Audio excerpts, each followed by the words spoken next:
ऋण संबंध जुड़ा एक ठाठा, अंत में सब बारा बाटा। अब पुण्यात्मा ये घबराना नहीं कि ये पुत्र हो गए फिर तो हमारे ये लड़ यार आगे, बेटी होगी ये भी लेना आगे, कोई बात नहीं, ये तो है, इसमें कोई डाउट नहीं। लेकिन अब हम परमात्मा की पावर से जुड़ गए, इनका लेन देन वो भगवान आसानी से करवाओगा। और इन बच्चों को भी राम नाम मिल गया, आपको भी मिल गया। ये परमात्मा आपके सूली को सूल में कांटे में टालने लग जाएगा। तो ऐसे ही आपको परमात्मा की शक्ति यानी बिजली का कनेक्शन मिल गया। अब ये चिंतित ना होना, अब तो ये तो है, इसमें तो कोई शक नहीं, बेटा और बेटी हमारे पिछले संस्कार से जुड़े हैं, ये नो डाउट। अब हमने परमात्मा की शक्ति का सहयोग मिल गया है, ये आसानी से निमट जाएंगे।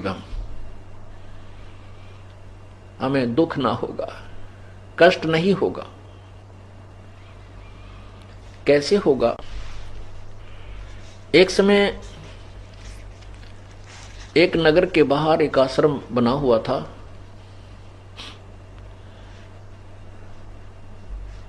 और उस आश्रम में एक संत आता था, वहां महीना, 1.5 महीना, 2 महीने वो रुकता था, फिर अपने दूसरे आश्रम में चला जाता था।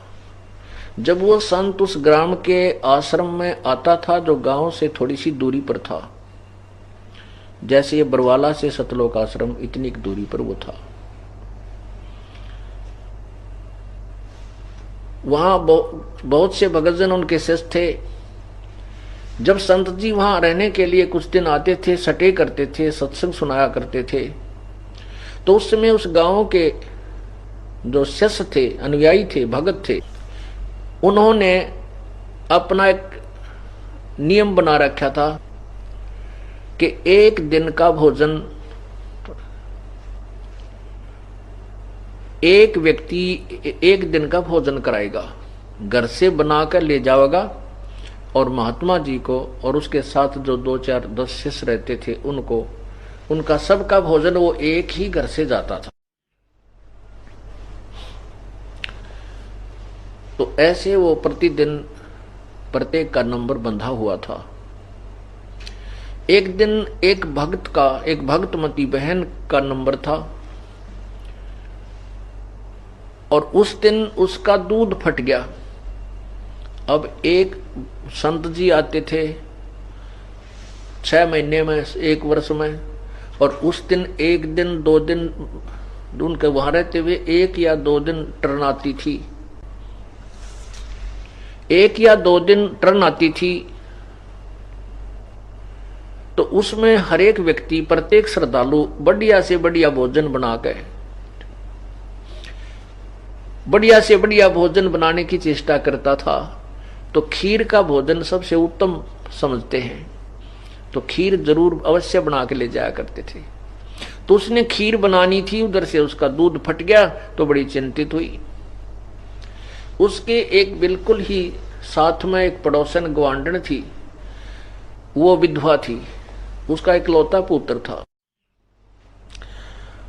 उस बहन जो शिष्या थी भगत संत की, उस भगतमती ने जाक सोचा कि इस पड़ोसन के दूध है, गाय दूध देती है या भैंस जो भी, और इससे दूध उधारा ले लेती हूं, इसको शाम को दे दूंगी। तो उसके पास गई कि बहन, कुशल मंगल पूछा। कुशल मंगल, क्योंकि किसी से कोई आइटम मांगने जाता है इंसान पहले भूमिका बनाता है। उस बहन ने जाकर के, उस भगतमती ने जाकर के उस बहन से कहा कि बहन कुशल है, बच्चे क्या कर रहे हैं? ये बात सुनकर वो विधवा बहन रोने लगी, बहुत बुरी तरह रोई। कहने लगी, बेबे बहन, मेरे से दुखी इस संसार में कोई स्त्री नहीं है, कोई औरत नहीं है। पहले तो पति की मृत्यु हुई, वो पहाड़ टूटा दुख का, और ये बच्चा अकेला मेरा एक पुत्र है।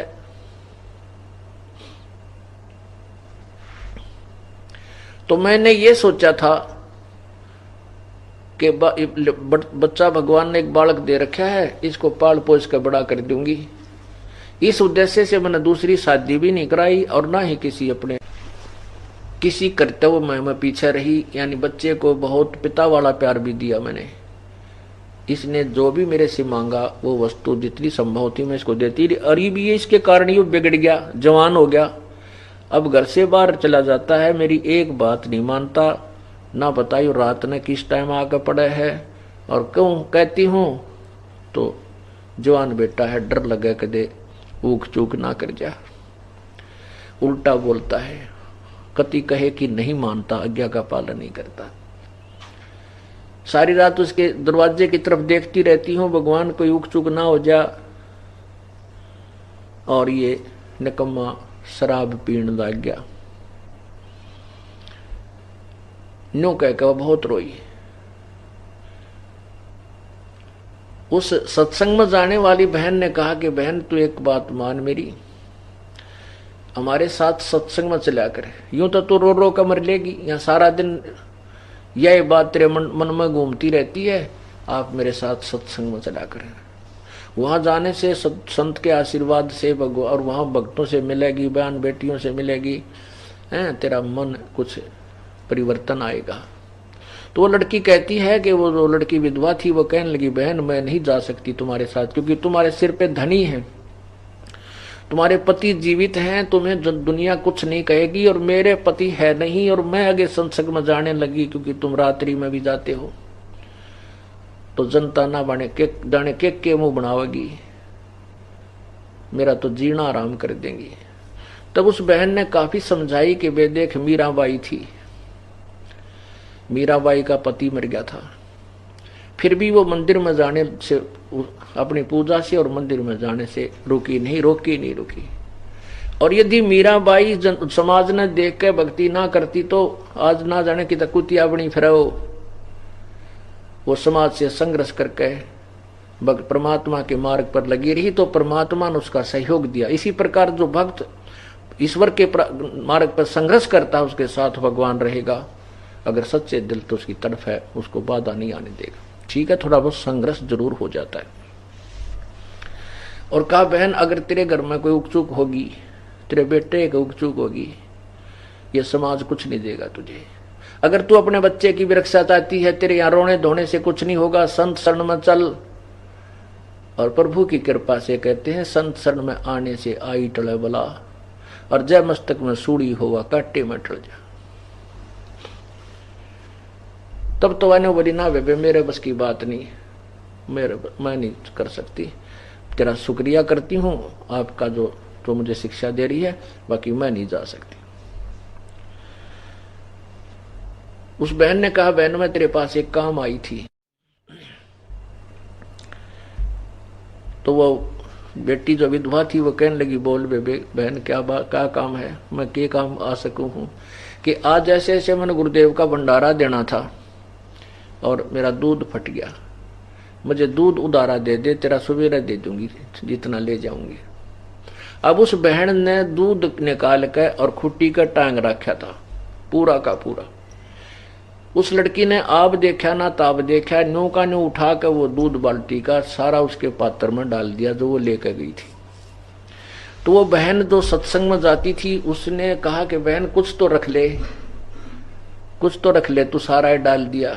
न्यू बोली बहन मेरे जैसी पापात्मा और तो कुछ कर नहीं सकती, हो सकता महापुरुषों के मुंह पड़े मेरा भी उद्धार हो जाएगा, आज नहीं रखती मैं इतना भी, वो सारा ही दे दिया। अब वो बहन जो सत्संग में जाती थी वो सोचने पर विवश होगी कि अगर मेरे भी कोई मांगने आ जा दूध, सारा तो मैं भी कौन दूं, थोड़ा बहुत दे दूं, 1-2 गिलास, 2-4 लोटे, 2-4 किलो, सारा नहीं दिया जा सकता। ये तो पुण्य आत्मा है, कुर्बान आत्मा है, ये तो सचमुच हंस है, परंतु ज्ञान बिना दुख पारी है। यह सोचती सोचती वह सत्संग में आएगी, सतगुरु के पास, वह संतों के पास चलेगी। क्योंकि परमात्मा कबीर जी जब आते हैं अपनी आत्माओं को कुछ भक्ति मार्ग पर लगाए रखने के लिए, वो ऐसे गुप्त आते हैं। वो ना तो अपना यथार्थ नाम बताते हैं, ना ठिकाना बताते हैं, और कहते हैं भाई मैं 6 महीने वहां मैंने 200-400 किलोमीटर दूर बता दी, वहां मेरा आश्रम है, वहां रहता हूँ। फिर 500 और किलोमीटर दूर बताते, फिर वहां रहता हूँ। वह कौन जा, पहले पुराने समय में कोई कन्वेंस साधन थे कोई ना कोई ऐसा टेलीफोन सिस्टम था, पूछ पाछ लें कित के रहे संत। तो ऐसे परमात्मा कल्याण करते फिरा करते थे। तो वो बहन जो सत्संग में जाती थी, जिसका दूध फट गया था, वो बहुत विचार करती करती और संत का वो भोजन बना के लेगी, और मन में न्यू रख जाए वो बहन सत्संग में आ जाए तो उसका तो उद्धार होया पड़ा है। घनी अच्छी आत्मा है, बहुत पुण्य आत्मा है। अब पुण्यात्माओं ऐसे पुण्य स्वरूप होता है। अब बहाना बना, उस पुण्यात्मा का भोजन परमात्मा तक पहुंचा, उसका अन्न यानी उसका दूध भगवान को भोग लगा, संत भक्तात्माओं ने भी खाया, उससे उसका पुण्य कर्म जुड़ गया परमात्मा से, उसका लिंक रस्सा बंध गया उसके गले में माले काला। उस ऐसे धीरे धीरे उस बहन ने सोचा, प्रेरणा दी परमात्मा ने, उस सत्संग में जाने वाली बहन ने सोचा कि आज इस बहन के पास फिर चलती हूं, वहां जावे 1 घंटा बैठ के मालिक की चर्चा सुनावे। धीरे धीरे 2-3 दिन के बाद उस बहन का मन परिवर्तन हो गया, जो विधवा थी।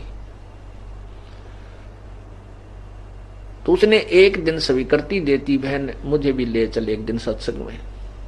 तो वो बहन उसको लेकर के सत्संग में गई, परमात्मा के वचन सुने, उसने तो नाम ले लिया, उपदेश ले लिया। अब उपदेश ले लिया तो फिर उसने कहा कि बहन एक दिन मैं भी भंडारा करना चाहती हूँ, गुरुदेव का भोजन देना चाहती हूँ, मेरा भी नंबर लगवा दे। अब वो नंबर उनके सबके फिक्स हो रहे थे और कोई देने को तैयार नहीं अपना नंबर। ना भाई मैं मुश्किल से 2 महीने में नंबर आया है और मैं नहीं दे सकती, हम नहीं दे सकते, हम भोजन करावाएंगे। तो उधर से उस बहन का दोबारा जब टर्न आई, वो कहने लगी बहन डट जा 2-4 दिन, अब के मेरा जो टर्न आएगा उसमें से एक समय का भोजन तू करवा देना।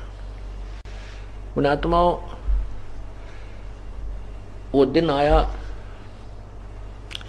उस बहन ने उस विधवा बहन को कहा कि आज शाम का भोजन तू बना ले बहन, आप ले आना। तो उसने बड़ी खुशी मनाई और फुल्ली नहीं समावे, सारे चूल्हे लिपे, नहा धोकर स्वच्छ कपड़े पहन कर संत का भोजन तैयार किया। खीर बनाई, 2-3 प्रकार की सब्जी बनाई। अब क्या हुआ, उसका इतना तेज बुखार हो गया कि उसकी हिम्मत नहीं रही 10 कदम भी चालन की लड़की।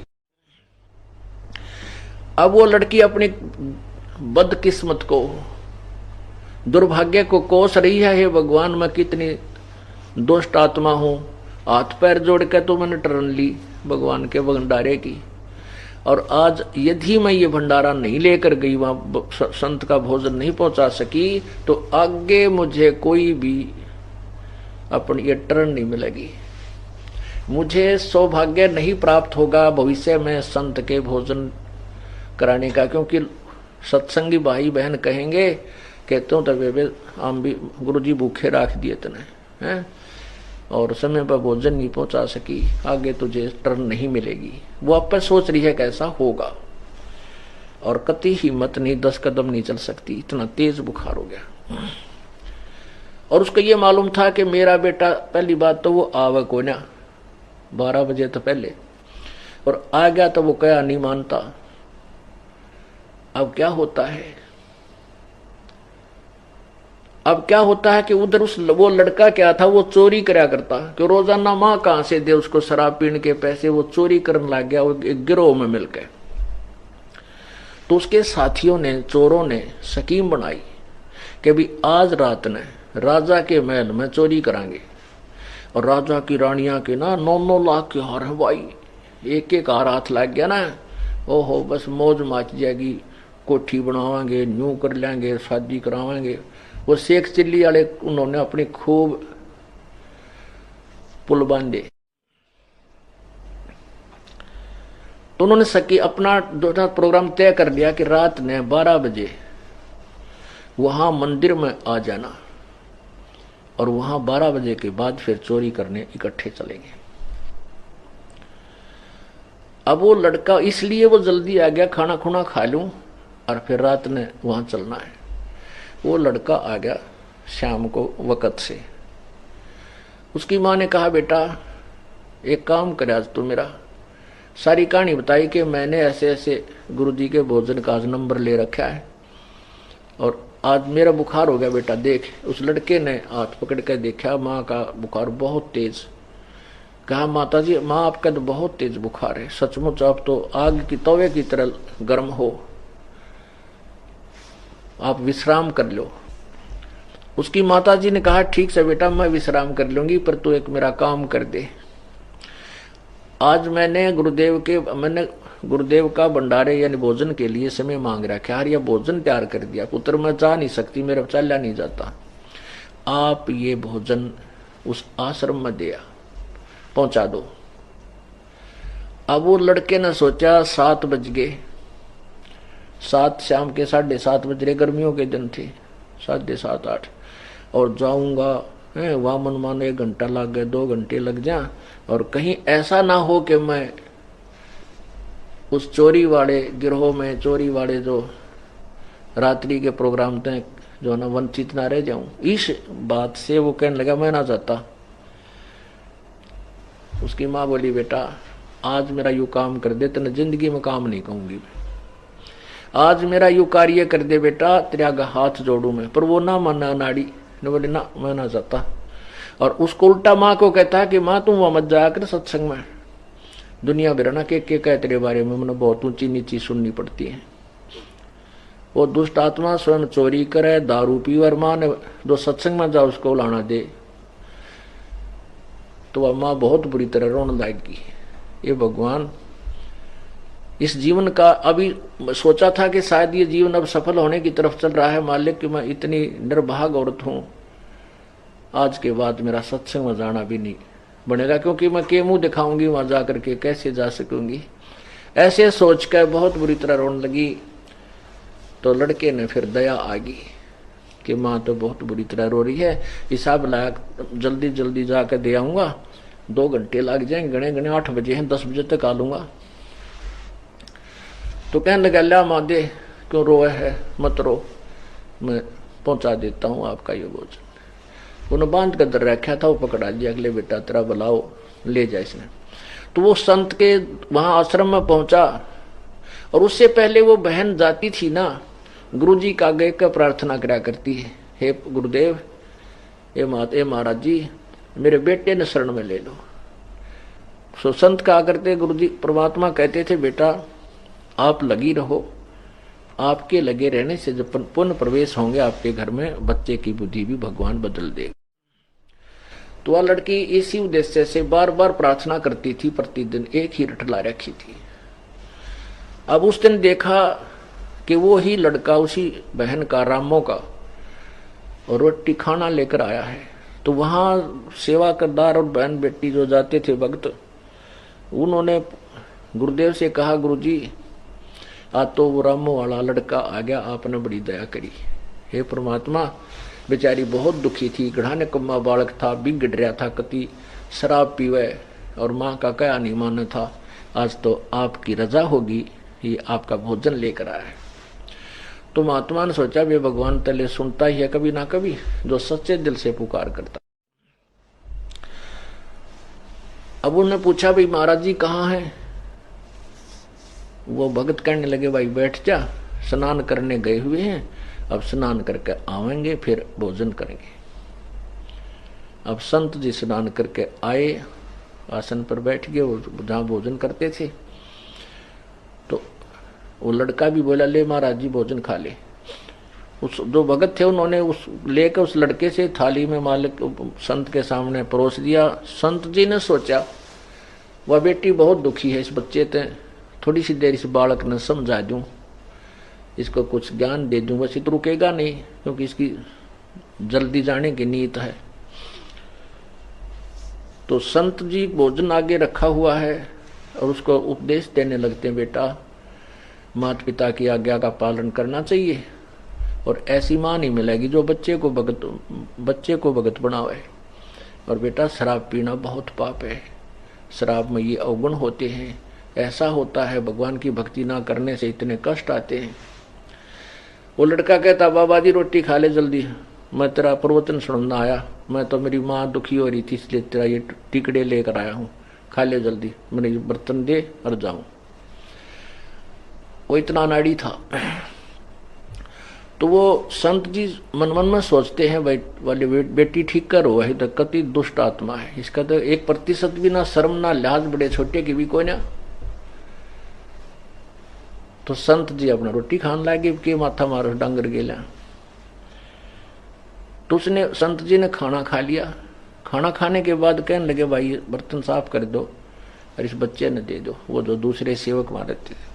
वो लड़का बोला, उसने सोची ये आध घंटा दो दाई करेंगे, नो बोला ला मेरे न्यू के न्यू पकड़ा, मनवार हो से देर होती है। वो यूं के यूं उठा कर जूठे साचे बर्तन बांध कर बस स्पीड तो चल पड़ा। क्यों, उसने तो रात के 12 बजे दिखे थे, वो रानिया के हार दिखे थे नालायक ने। तो वो बहुत जल्दी जल्दी चला आ रहा था। रास्ते में उसके पैर में कांटा लग गया, अच्छी लंबी बबूल की का कांटा, यानी वो सूल चल गई पैर के अंदर, घुस गई, पूरी टूट गई अंदर। अब इतना दरपीड़ा होने लगी उसके कि एक पैर से वो लंग करने लग गया और धीरे धीरे पैर टेकता हुआ एक पैर का एक हिस्सा लंग करने वाले पैर का कितना कितना टेक कर वो चल रहा है। जब वो माँ अपने घर पर पहुंचा तो बर्तन जाकर पटक कर मारे और माँ को खरी खोटी सुनाने लगा। वो नालायक कहने लगा कि आज गया था तेरे सत्संग में, बड़ा कर दी बात, गुरुजी ऐसे कर देते हैं, भगवान के दरबार में जानते नो हो जाए, ठीक हो जाए, फलान हो जाए, ये सब बकवाद है। और आज मेरे पैर में कांटा लग गया, वहां गया था, आज पाछा मुंह भी ना करूं तेरे सत्संग का, ना चाहे भूखा मरो तेरा गुरुजी है। आज मेरा पैर में कांटा लग गया, मेरा चला भी ना जाता। तो वह माई ने सोचा ये भगवान देख किसे दुर्भाग्य मेरा, हे परमात्मा इसका ये कांटा भी आज लगना था। ईसा को महाना मन जान देना आप जाओ आज के बाद। देखिया के हुई मेरी माड़ी किस्मत ने, अपनी किस्मत ने रो रही है कि भगवान यू के बनी, हे परमात्मा इसका यू कांटा लग गया, यू तो गणा निकम्मा बालक से। तो उसने फिर उठी बेचारी ने, पहले जैसा भी देसी ट्रीटमेंट घर में हुआ करता, तेल पानी का फोआ सा बनाकर उसका बांध दिया कि बेटा सुबेरा कांटा निकलवा दूंगी। अब दोनों माँ बेटा अब वो जा नहीं सका चोरी करने के लिए कि उस पर चला जाना, भाग्या जाना, वो नहीं जा सका और सारी रात इधर उधर बकवाद करता रहा, माँ ने खरी खोटी सुनाता रहा। क्यों, उसको तो वो माया दिखा थी चोरी वाली। उधर से उसके साथियों ने 12-1 बजे तक इंतजार करी, वो तो नहीं आया, चलो हम चलते हैं चोरी कर। वो चोरी करने चले गए, राजा के महल में घुसने की चेष्टा करने लगे तो वहां सिपाहियों ने उनको पकड़ लिया, अरेस्ट कर लिया और सुबह राजा के दरबार में पेश किया। मंत्रियों ने कहा कि राजन ये इतने खूंखार व्यक्ति हैं, इतने खूंखार डाकू हैं, चोर हैं, जब राजा के महल में चोरी करने का डेयर कर सकते हैं, हौसला कर सकते हैं, जनसाधारण को ये नहीं बख्शेंगे, इनको कठिन से कठिन सजा दी जाए। राजा ने आदेश दे दिया कि आज शाम को 4 बजे इनको सूली तोड़ दो। पहले सूली कैसे तोड़ते थे कि एक लंबा सा ताकूतार, एक सरिया सा होता था एक सूत का, और उसको ऊपर से बहुत पहना नुकीला भाले की तरह कर देते थे और एक लकड़ की चकली के ऊपर रख देते थे, उसको फिक्स कर देते थे, और उस चकली के ऊपर एक और गोल गोल सा चक्कर लकड़ का, उसके ऊपर व्यक्ति को बांध देते थे, ना तो उठ कर बाज ले, उसके ऊपर बांध देते थे, ऊपर वाले फट्टे पे बैठा देते थे चक्री, गोल गोल चक्री पे, और नीचे वाले में एक भाला कम से कम 3 फुट का वो लोहे का नीचे वाले पर होता था, उसको फिर ऊपर से छोड़ देते थे। तो वो चक्र पर बंधा हुआ एक सुराख होता था, वो सुराख नीचे आकर के में से उस भाला पार कर करके जो उसके ऊपर बांध रखा था वो व्यक्ति, उसके शरीर के नीचे से आर पार धीरे धीरे वो, क्योंकि वजन में वो नीचे आता और भाला वो जो सूली तोड़ा जाता था, वो जो सक्रिय सा था वो उबाला, उसके अंदर से आर पार और शरीर में से सिर के मांस निकल जाता था ऊपर, और वो काफी देर चल्ला चल्ला कर बहुत देर में मरता था। ऐसे सजा दी जाती थी, सूली तोड़ा जाता था। इसको सूली की सजा कहा करते। उससे पहले उन्होंने क्या किया कि इसको, इन सभी को पूरे नगर में घुमा दो, इनका काला मुंह करो, और आगे एक ढोल बजाने वाला चलता था। वो एक किस्म का ढोल ऐसा होता था, उससे नागरिक समझ जाते थे कि आज किसी को सजा दी जाएगी, और उनको उस ढोल वाले के पीछे पीछे सैनिक लेकर चलते थे जिसको सजा देनी होती थी।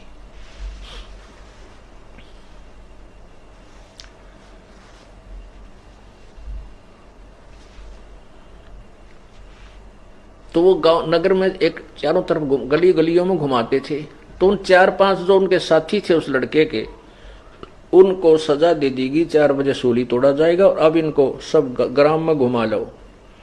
तो सुबह सुबह 8-9 बजे 10 बजे सी उनको पूरे नगर में का गुमान लग रहे, वो ढोल बाजता हुआ चल रहा है। तो उस समय सभी ग्रामीण अपने अपने घरों से बाहर निकलकर देखा करते आज किसको क्या सजा मिलेगी, कौन है जिसको आज सूली की सजा मिलेगी।